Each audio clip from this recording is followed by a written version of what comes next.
Another mind-numbing day of corporate law. I mindlessly shuffled through the stack of briefs on my desk, wondering if this was all life had in store for me. Sure, being a senior partner at 34 wasn't too shabby, but something was missing. The morning light filtered through my corner office windows at Stewart and Barnes, illuminating dust particles dancing in the air. My assistant Sarah poked her head in. "Ms. Barnes, the environmental case files just arrived. Looks like Green Earth Foundation is making waves again." I sighed, reaching for the fresh stack of papers. Environmental activists always complicated things for my corporate clients. "Thanks, Sarah. Clear my afternoon, please. I need to review these." But it was Saturday, and I desperately needed a break. The vintage car show downtown had been calling my name all week, a welcome distraction from the mountain of paperwork. I'd always had a soft spot for classic cars, a passion inherited from my father. The show was bustling when I arrived, chrome gleaming under the late summer sun. That's when I saw her, running her fingers along the sleek lines of a pristine 1967 Mustang Fastback. Tall, blonde, impossibly elegant in a casual way that made my designer suit feel overdressed. She was speaking to the owner with such enthusiasm, her green eyes sparkling. "The restoration is remarkable," she was saying. "The original Highland green color too, just like Bullet." I couldn't help myself. "You know your McQueen movies." She turned, surprised, then smiled. "And you know your cars. Not many people catch that reference." "Madeline," I offered, extending my hand. "Layla," she replied, her grip firm and confident. "Want to grab a coffee? I'd love to debate the merits of fastbacks versus convertibles." We ended up at a small cafe around the corner, hours slipping by as we discussed everything from classic cars to current events. She was sharp, witty, and refreshingly direct. "A lawyer too," she mentioned casually, though we didn't delve into specifics. "You're different from most corporate types I meet," she said, stirring her third cappuccino. I raised an eyebrow. "How so?" "There's passion under that power suit. Most corporate lawyers I encounter are soulless sharks." "Speaking from experience?" She smiled mysteriously. "Let's just say our paths might cross professionally someday." If I'd known then how prophetic those words would be, I might have paid more attention to the warning bells chiming softly in my head. But something about her drew me in, made me want to lower my carefully constructed walls. As the afternoon light faded, we exchanged numbers with promises to meet again. Walking back to my car, I couldn't shake the feeling that something significant had just happened. It wasn't just attraction, though that was undeniably there. It was recognition of something familiar, something I'd been searching for without realizing it. Monday morning would bring reality crashing back, but for now, I let myself linger in the memory of green eyes and shared laughter over coffee. Sometimes the most important moments in life arrive disguised as ordinary days, and this lazy Saturday afternoon at a car show would prove to be exactly that. Monday morning arrived with its usual parade of emails and phone calls. I was knee-deep in case files when Sarah burst into my office, her face flushed with urgency. "Miss Barnes, you need to see this.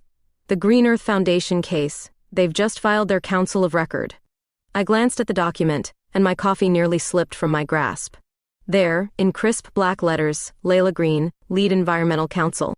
The universe, it seemed, had a twisted sense of humor.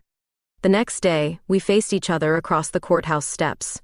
Her professional demeanor was impeccable, but I caught the slight quirk of her lips when our eyes met. "Counselor Barnes," she said coolly, "I believe we have some unfinished business about convertibles versus fastbacks." "Counselor Green," I replied, matching her tone, "I believe our more pressing business involves your client's absurd demands on my client's development project." The preliminary hearing was brutal. Layla attacked our environmental impact statements with surgical precision, her earlier warmth replaced by fierce advocacy. I parried each thrust with corporate law expertise, but damn, she was good. "Your Honor," she argued, "the defendants have systematically understated the watershed impact. Their own data, which they've conveniently buried in Appendix C, shows concerning levels of potential contamination." I had to admire her thoroughness, even as I rose to counter her arguments. The judge seemed to lean her way on several points, and I found myself working twice as hard to maintain our position. After court, we ended up in the same elevator. The tension was palpable. "You're making this unnecessarily difficult, Madeline," she said softly. "I'm doing my job, Layla." Same as you. There's more at stake here than corporate profits. There's more at stake here than trees and toads. The elevator doors opened, and we parted ways without another word. But that night, reviewing case files in my office until well past dinner time, I couldn't stop thinking about her passionate arguments, her unwavering commitment to her cause. A knock on my door startled me. Layla stood there, holding 2 paper bags from the deli downstairs. "Peace offering," she said. "You need to eat." "How did you know I was still here?" "Your car's still in the parking garage. I was working late too." We spread the food out on my conference table, careful to keep it away from the case files. The conversation stayed safely away from our legal battle, focusing instead on favorite films, travel stories, and yes, cars again. "You know," she said, dabbing her mouth with a napkin, "we could make this easier on ourselves. By letting your client dictate terms to mine?" She laughed. "By finding middle ground. It doesn't always have to be scorched earth." The phrase hung between us, heavy with meaning. In the soft light of my office, with the city glowing beyond the windows, something shifted. She leaned closer, ostensibly to read a document I was holding, and I caught the scent of her perfume. Our eyes met, and for a moment, the case, our opposing positions, everything fell away. She reached out, brushing a strand of hair from my face, her touch sending electricity through my skin. The moment broke when my phone buzzed, a late-night email from a client. We both pulled back, suddenly conscious of professional boundaries. "I should go," she said, gathering her things. "Early court tomorrow." "Layla?" I called as she reached the door. "Thanks for dinner." She smiled, that mysterious smile that had first caught my attention at the car show. "Don't think this means I'll go easy on you tomorrow, counselor." After she left, I sat in my quiet office, trying to focus on case law but instead replaying every moment of our interaction. This case had just become infinitely more complicated, and not because of the legal issues. The lines between professional rivalry and personal attraction were blurring, and I had no idea how to redraw them, or if I even wanted to. The following weeks became an exercise in compartmentalization. By day, I was Counselor Barnes, ruthlessly defending my corporate clients' interests. By night, I was Madeline, lying awake thinking about green eyes and challenging smiles. The case files spread across my desk told a complicated story. Environmental impact reports, geological surveys, and economic projections all blurred together. But between the lines of legal jargon, I started seeing something else. Layla's arguments weren't just emotional appeals, they were backed by solid science.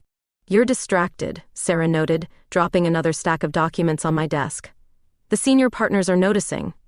I rubbed my temples. "Just thorough. This case requires extra attention." "Extra attention to opposing counsel, perhaps?"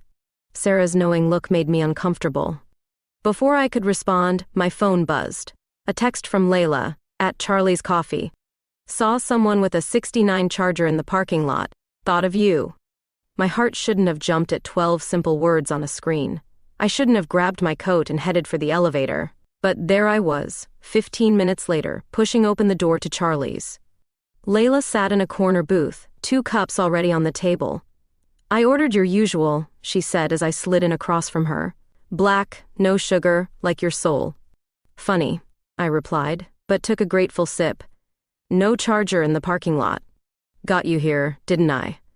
The late afternoon sun painted golden streaks across her face. She looked tired, the case wearing on her too. "I've been reviewing your expert testimonies," I said, keeping my voice low. "Your water quality analysts make some compelling points. Are you admitting I might be right about something?" "I'm admitting it's complicated." I traced the rim of my coffee cup. Like everything else these days. The weight of unspoken words hung between us, professional ethics, personal desires, and the growing tension of knowing we were headed towards something neither of us could fully control. "We could still settle," Layla suggested.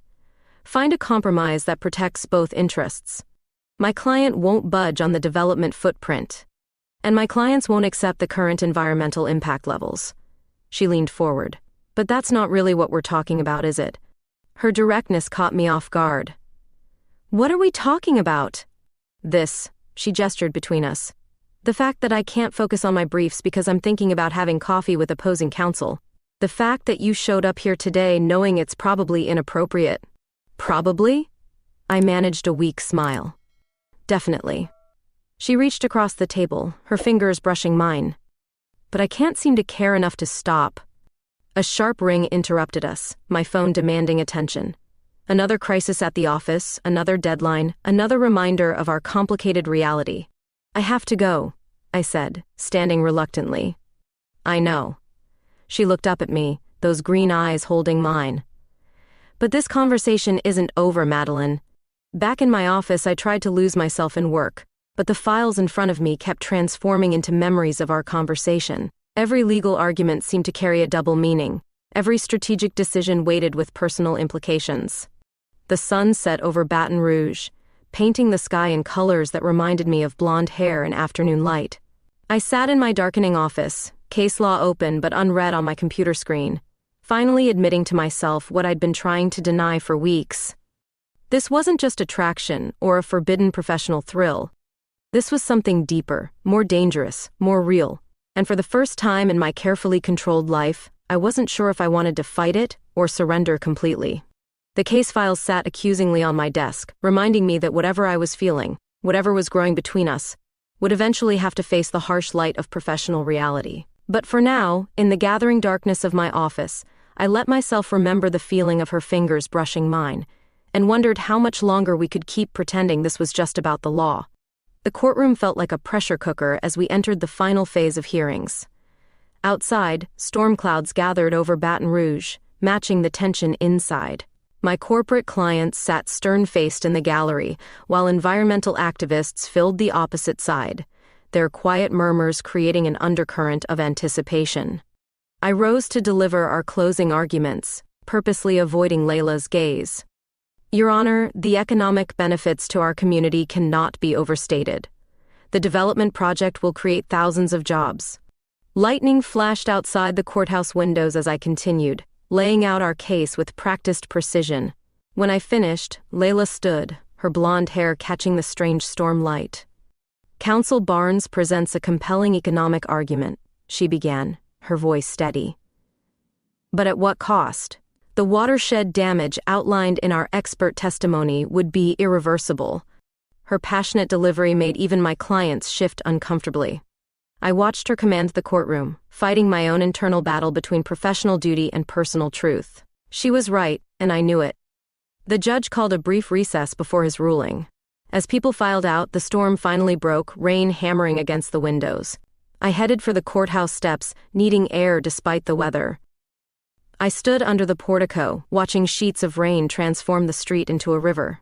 Footsteps behind me, then Layla's voice. "Running away, counselor?" "Just breathing," I replied, not turning around. She moved to stand beside me, close enough that our shoulders almost touched. "You know I'm right about this one, Madeline. Knowing and proving are different things in our world. Is that all you care about? Winning?" I turned to face her then, ready to defend myself, but the words died in my throat. She was closer than I expected, rain-scattered droplets glinting in her hair. "You know that's not true," I whispered. The storm crashed around us, but all I could hear was my own heartbeat as she reached up, her hand cupping my cheek. This time, when our lips met, there was no pretense of professional distance, no careful boundaries. Just the rain, the thunder, and the feeling of finally letting go. Later that evening, the storm still raging, we ended up in my office. The building was nearly empty, most people having left early due to the weather. Papers from the case lay scattered across my desk, forgotten as Layla pressed me against the wall, her kisses growing more urgent. I should have stopped it. Should have remembered where we were, what was at stake. Instead, I pulled her closer, losing myself in the feeling of her hands, her lips, her skin. The storm provided a rhythm, lightning occasionally illuminating the office in brief, intense flashes that matched our own rising passion. In the aftermath, as we lay tangled together on the office couch, reality began seeping back in. The judge's ruling would come tomorrow. Our professional lives would collide with our personal desires in ways we couldn't ignore. "What are we doing?" I whispered into the darkness. Layla's hand found mine, squeezing gently. Something stupid, something necessary. The rain continued falling outside, washing away certainties I'd built my career on. Tomorrow would bring consequences, judgment, complications. But for now, in the strange liminal space between storm and silence, professional and personal, I allowed myself to simply exist in this moment. We dressed slowly, reluctantly, the weight of tomorrow settling back onto our shoulders. As Layla gathered her things to leave, she paused at the door. "Whatever happens in court," she said softly, "this wasn't a mistake."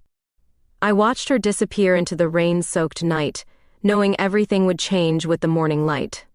The case files still waited on my desk, but now they seemed like artifacts from another life, one where the lines between right and wrong, professional and personal, were clearly drawn. The storm finally began to ease, leaving behind a world that felt somehow transformed. I gathered my own things, knowing sleep would be impossible, knowing tomorrow would test every conviction I held dear. The judge's ruling hit like a sledgehammer. While my client won on technical grounds, the victory felt hollow. I sat at my desk, staring at the morning headlines about the environmental lawsuit, but the words blurred together. The emptiness I'd been fighting for months seemed to deepen, swallowing any satisfaction from the win. Sarah knocked gently on my door. "Miss Barnes, your 3 o'clock canceled. And, are you okay? You seemed off since the verdict." I forced a smile. Just tired. It was a demanding case. But it wasn't just the case. The growing darkness had been creeping in for weeks, maybe months. Even my brief moments with Layla couldn't fully push it back. We hadn't spoken since the ruling, our texts becoming increasingly formal and distant. That evening, instead of heading home, I found myself walking into a small community center near downtown. A paper sign on the door read, "Evening Support Group, all welcome." I'd passed it countless times, but tonight something made me stop.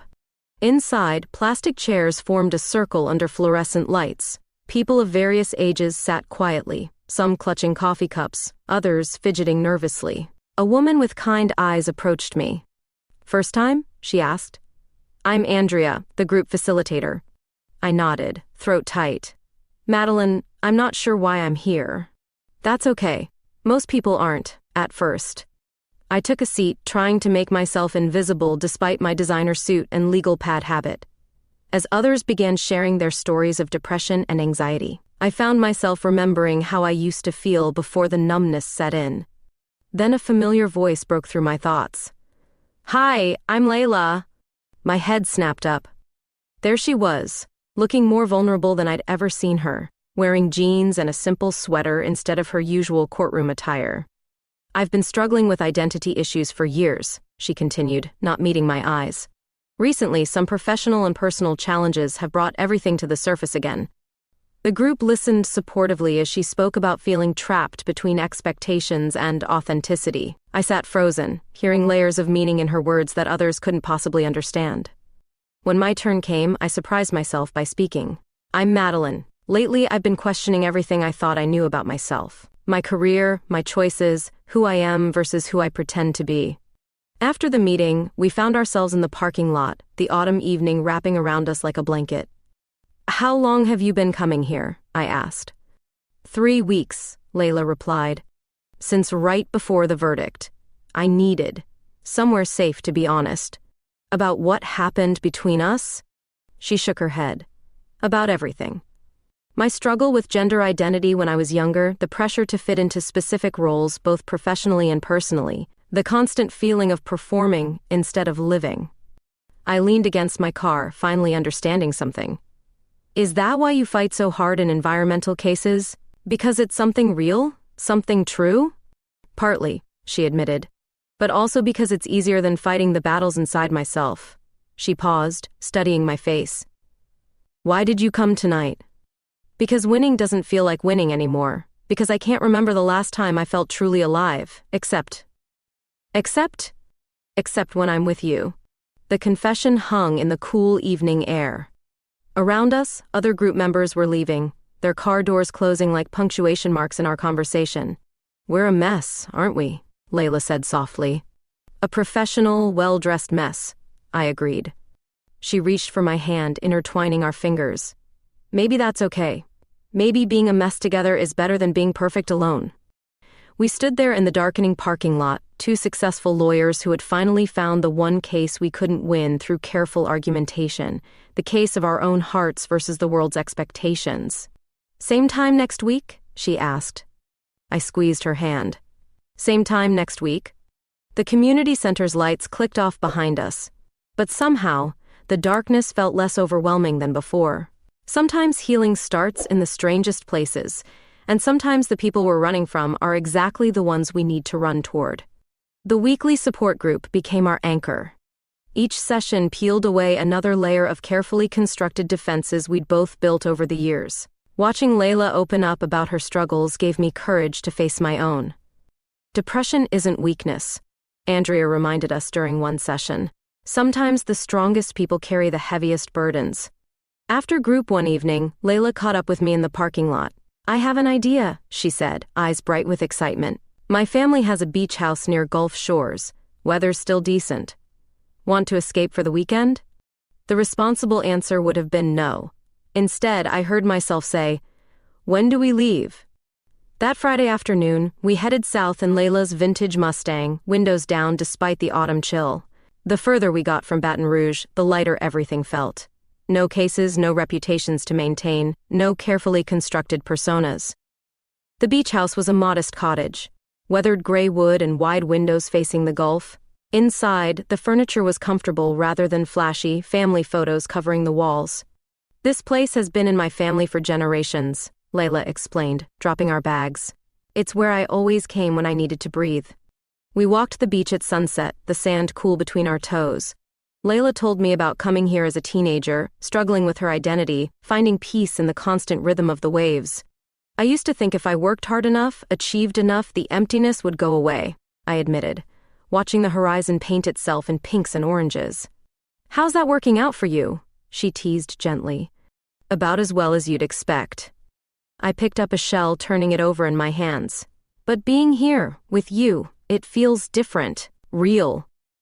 The moon rose over the water as we made dinner together, moving around the small kitchen like we'd done it 100 times before. The simple domesticity of chopping vegetables and sharing wine felt more intimate than any passionate encounter. Later, we sat on the screened porch, listening to waves crash against the shore. Layla's head rested on my shoulder, her breath warm against my neck. I've never brought anyone here before, she whispered. The admission hung in the air between us, heavy with meaning. This wasn't just an escape, it was an invitation into something deeper.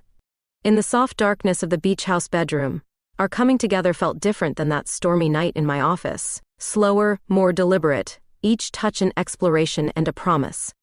Morning found us tangled in sheets, sunlight streaming through gauzy curtains. For the first time in years, I felt no urge to check my phone or email. The world outside this room, outside this moment, seemed distant and unimportant. We spent the day on the beach, reading, talking, or simply existing in comfortable silence. Layla taught me to body surf, both of us laughing as waves tumbled us toward shore. I showed her how to find the best shells at low tide, a skill learned during childhood vacations. You're different here, she observed as we watched another sunset. More relaxed, more you. Maybe this is who I've always been. Under all the lawyer armor. She kissed me then, tasting of salt air and possibility. I like this version of you. I like who I am when I'm with you, I replied, surprising myself with the honesty. Sunday came too soon, the drive back to reality feeling like a descent from some higher plane. But something had shifted, solidified. The connection between us had deepened beyond attraction or understanding into something that felt remarkably like home. As we crossed the bridge back into Baton Rouge, Layla reached for my hand. This doesn't have to end here, you know. I squeezed her fingers, watching our city's skyline emerge through the evening haze. I know, I said softly. I don't want it to. The support group would meet tomorrow, life would resume its normal rhythms, but we'd found something real in that beach house. Something worth fighting for, worth changing for. Something as steady and true as the waves we'd left behind. The whispers started small, like ripples in a still pond. A raised eyebrow here, a knowing glance there. Law firms run on gossip as much as billable hours, and ours was no exception. Did you see Barnes and Green having lunch again? Third time this week. They used to be at each other's throats in court. I pretended not to hear, keeping my head down and focusing on work. But the rumors grew louder, harder to ignore. Sarah tried to shield me from the worst of it, but she couldn't stop the sideways glances from senior partners or the sudden silence when I entered the break room. Layla faced similar scrutiny at her firm. My paralegal asked if we were friends today, she told me over dinner at her place. The way she said friends made it sound like a scandal. Are we? I asked, half joking.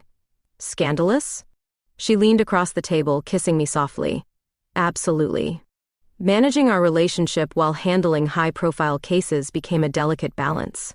We established ground rules: no discussing active cases, no preferential treatment, maintaining absolute professional integrity in the courtroom.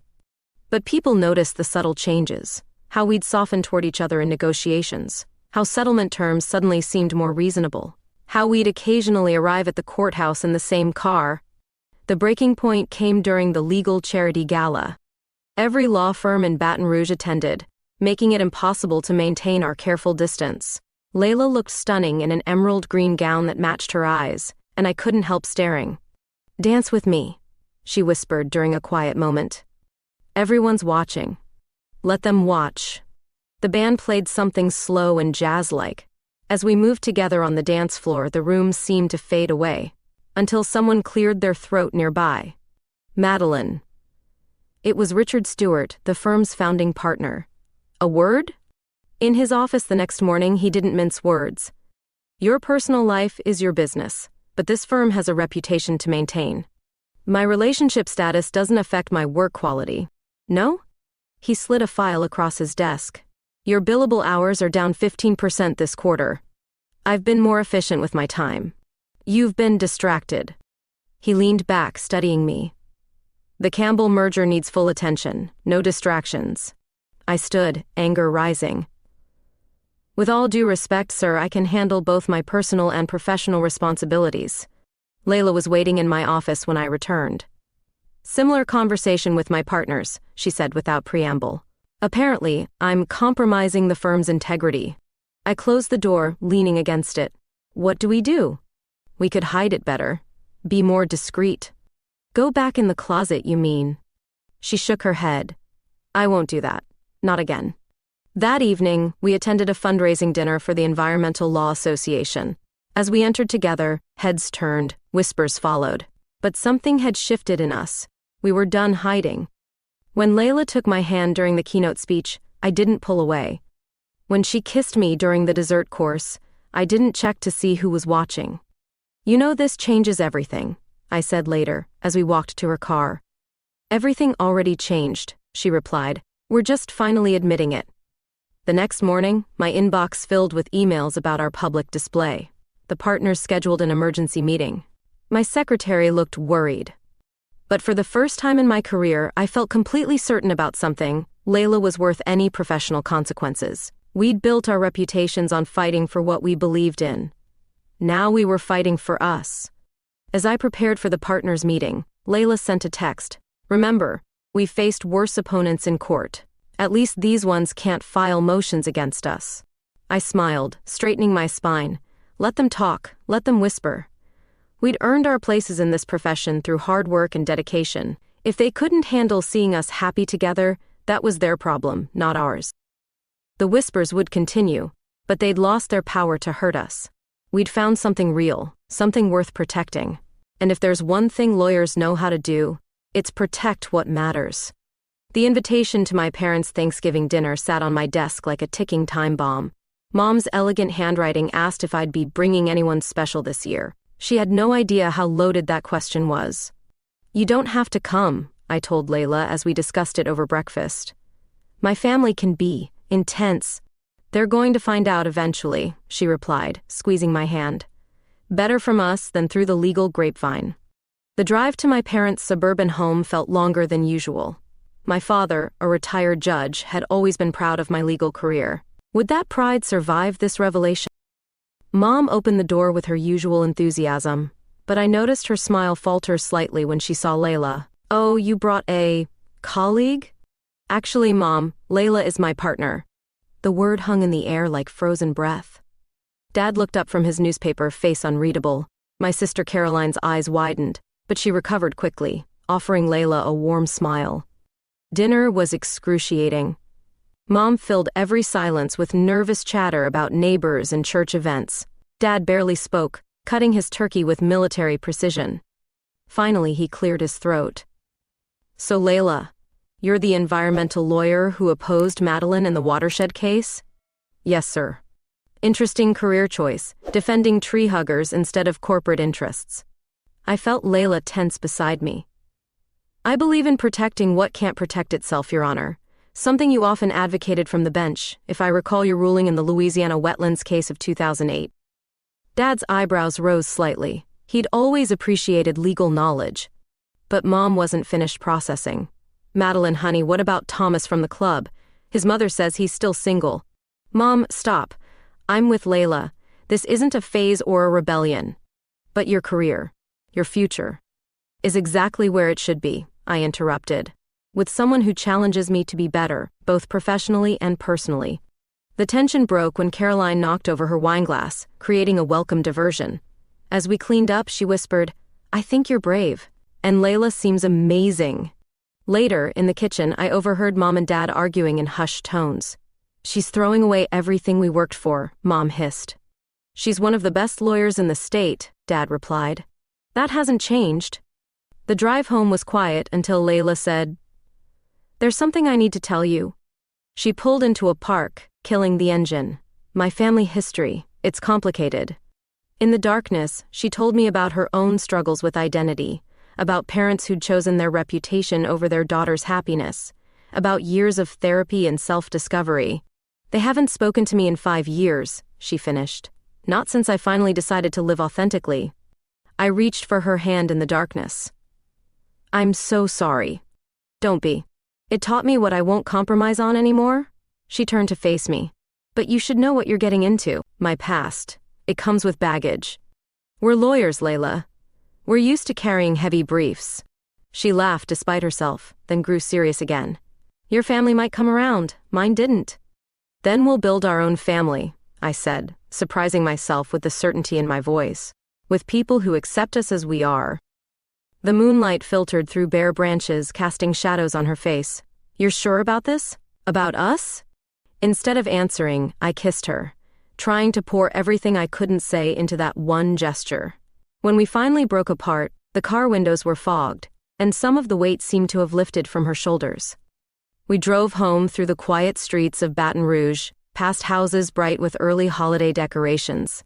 My phone buzzed with a text from Caroline. "Mom's upset, but Dad's working on her. Give it time. P.S. Layla's reference to the wetlands case was brilliant. Sometimes family isn't who you're born to, but who you choose to stand beside when the world pushes back." As we pulled into my driveway, I realized that while some doors might close behind us, others were opening ahead, leading to a future we'd build together. The morning the ultimatum came, I was already in my office preparing for court. Richard Stewart stood in my doorway, his face grave. "The board has concerns, Madeline. Your relationship with opposing counsel creates a conflict of interest. We need you to make a choice." I looked up from my briefs, waiting. "Either end your personal association with MS Green, or consider other career opportunities." The words hung in the air like smoke.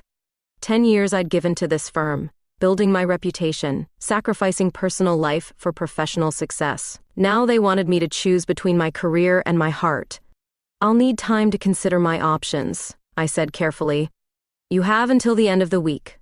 Across town, Layla was facing her own crisis. Her firm had assigned her to a major case against my biggest client. The implied message was clear: prove your loyalty or leave.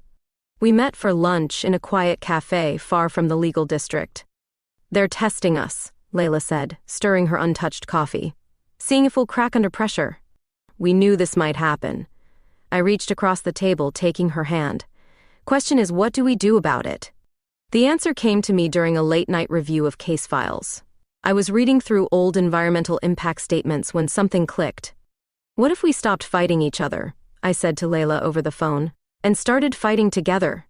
"You mean?"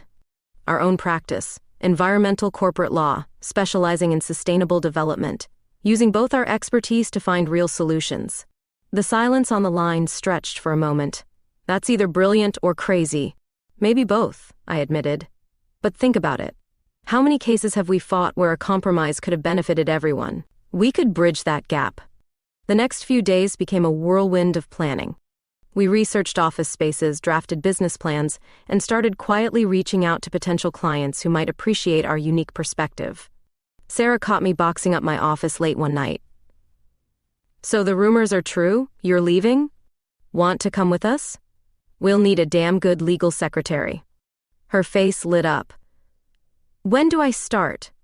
Resigning from Stewart and Barnes felt like jumping off a cliff. Richard's face turned various shades of red as I explained my decision. "You're throwing away a partnership track for this experiment?" "No," I corrected him. "I'm building something new, something better." Layla's resignation from her firm caused similar waves. The legal community buzzed with speculation about our plans. Some colleagues called us brave, others called us foolish. We found a small office space in a renovated historic building downtown. The windows needed washing and the carpet had seen better days, but the bones were good. Like us, it just needed someone to see its potential. Late one evening, as we sat on the floor of our empty future office sharing takeout Chinese, Layla looked around thoughtfully. "You know this won't be easy, right? We're basically starting over." I smiled, remembering how far we'd come from that first meeting at the car show. "Nothing worth having ever is." She leaned over, kissing me softly. "At least we won't have to worry about opposing counsel anymore." "No. Now we just have to worry about rent, payroll, and finding clients who trust two reformed adversaries to handle their cases." "Piece of cake," she laughed. Outside our windows, the lights of Baton Rouge twinkled like stars. We had no guarantee of success, no safety net, just faith in each other and our shared vision. Sarah had already started organizing our new office, her efficiency undimmed by the change in venue. Our first potential client meeting was scheduled for next week, a renewable energy company looking for legal representation that understood both corporate and environmental concerns. As I drove home that night, I passed the courthouse where Layla and I had once faced off against each other. The path ahead was uncertain, but for the first time in my career, it felt right. We weren't just building a law practice. We were creating a future where we could be true to ourselves and our principles. Sometimes the hardest choices are the ones that lead us exactly where we need to be. "What about this one?" Layla gestured toward a sprawling Victorian with a wraparound porch. The realtor, Mrs. Martinez, consulted her clipboard while I tried not to wince at the peeling paint and sagging steps. House hunting had become our weekend routine, a welcome distraction from the challenges of building our new practice. 3 months in, and we were finally gaining traction. Word was spreading about our unique approach to environmental corporate law. "The kitchen needs updating," Mrs. Martinez admitted, "but the bones are good." We wandered through high-ceilinged rooms filled with possibility and problems. Layla saw charm in every creaky floorboard. I saw endless renovation bills. "You're doing it again," Layla whispered as we inspected a bathroom with questionable tile choices. "Doing what?" "That thing where you calculate costs instead of imagining possibilities." She was right. Even after all this time, I still struggled with letting go of my practical nature. But watching her excitement as she described her vision for each space made me want to try. Back at the office, our small team was thriving. Sarah had recruited her cousin as our paralegal, and we'd hired 2 promising associates who shared our philosophy of finding middle ground between corporate interests and environmental concerns. Our latest case involved a tech company wanting to build a server farm using renewable energy. The planning meeting ran late, but the energy in the room was electric. "If we can make this work," one associate said, "it could become a template for future development projects." Layla beamed at me across the conference table. This was what we dreamed of building together. Later that evening, as we reviewed property listings in bed, Layla grew unusually quiet. "What's wrong?" I asked. "Nothing's wrong, I'm just happy." She rolled onto her side, facing me. "Did you ever think we'd get here? When we were fighting over that watershed case?" I thought back to our courtroom battles, the tension, the attraction we'd tried so hard to deny. "Honestly, no. But I'm glad we did. Even with the renovation bills?" "Even with those." I pulled her closer. "Though I still think that Victorian is a money pit." She laughed against my neck. "But think of the garden we could plant, the office space we could create, room for expansion." "Expansion?" Well, the practice is growing. And maybe other things could grow too. The weight of that statement settled between us. We'd never really talked about the future beyond our immediate plans. But lying there, imagining a home filled with our shared life, I could see it all. Our success stories were starting to accumulate. The support group where we'd first found common ground had asked us to speak about our journey. Other lawyers were beginning to refer cases our way, recognizing that our approach could often find solutions where traditional methods failed. "Remember what you said when we started this?" Layla asked, tracing patterns on my arm. "About building something better?" I nodded. "We did it. We're doing it. Not just the practice, but everything." The next morning, I called Mrs. Martinez. "The Victorian," I said. "Is it still available?" Sometimes home isn't just a place, it's a feeling. A recognition that you're exactly where you're meant to be, with exactly who you're meant to be with. As I signed the initial paperwork, I thought about all the walls we'd broken down to get here. Professional barriers, personal fears, other people's expectations. Now we were ready to build something new. The practice continued to flourish, each success strengthening our reputation. But more importantly, we were creating a legacy of change, showing that seemingly opposing forces could work together toward common goals. And if that meant spending weekends stripping wallpaper and arguing about paint colors, well, that was just another kind of partnership we were learning to navigate together. The morning of our first major case victory as partners dawned bright and clear. Our small firm had taken on a seemingly impossible challenge, reconciling a major development project with stringent environmental protections. The solution we'd crafted satisfied both sides, creating a precedent for future cases. Champagne flowed in our renovated office as we celebrated with our growing team. The Victorian we'd bought had become both home and headquarters, its restored grandeur a testament to what vision and hard work could achieve. To Barnes and Green, Sarah toasted, for proving that opposing forces can create positive change.